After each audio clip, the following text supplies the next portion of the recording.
It's Sunday morning. கடையில நெறைய கூட்டம் இருந்தாலும், ஒரு எட்டு வந்து நம்ம கார்டனுக்கு வந்து பார்த்துட்டு போயிட்டா, அது ஒரு பெரிய திருப்திங்க. இன்னைக்கு காலையில கடையெல்லாம் ஓப்பன் பண்ணி வச்சுட்டுங்க, சாமிக்கு பூ பறிக்கிறதுக்கு பூ இருக்கான்னு பார்க்க போனேன். இன்னைக்குன்னு பார்த்து ஒரு 5, 6 செம்பருத்தி வந்து கிடச்சிதுங்க. இந்த சுண்டக்காய் செடிக்குள்ளே பூந்து போய் செம்பருத்தி பூ பொறிக்கிறதுக்குள்ளே ஒரு வாரம் ஆகிப்போச்சுங்க. தெரியாதனமாக வந்து ரோஸ் குச்சியும் வந்து அந்த சுண்டக்காய் செடிக்கு பக்கத்தால் தான் வச்சுருந்தேன். ஃபர்ஸ்ட் டைம் வந்து சூப்பராக வந்து 7 டேஸ் பூ பூத்திருந்தது. பூவை பொறிக்கிறதுக்குள்ளேயே நம்மால் ஏணி மேலே ஏறி இயற்கை எழிலெல்லாம் ரசிக்க ஆரம்பித்தாச்சு. ஒரு வாரத்துக்கு முன்னாடி போட்டிருந்த ஷார்ட்ஸில் இது என்ன செடின்னு கண்டுபிடிச்சி சொல்லுங்கன்னு சொல்லி கேட்டிருந்தேன். நிறைய பேர் வந்து கோவக்காயின்னு சொல்லி போட்டிருந்தீங்க. ஆனால் ஒவ்வொரு லீஃபும் ஒவ்வொரு மாதிரி இருக்குங்க. எனக்கு இப்போ வரைக்குமே ஒரு கன்க்ளூஷனுக்கு வர முடியல.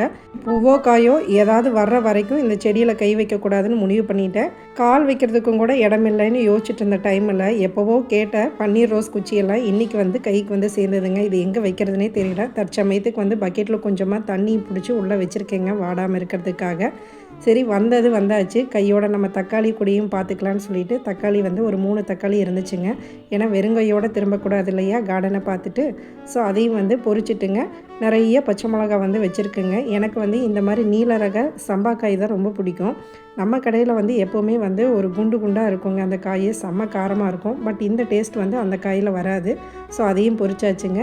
ஃபைனலாக என்னுடைய மல்லிகைப்பூ செடியிலையும் வந்து பூ எடுக்க ஆரம்பிச்சிருச்சுங்க. இன்றைய அறுவடை சிறப்பான அறுவடைன்னு சொல்லிட்டு சாமி கும்பிட்டு கடைக்கு போயாச்சு.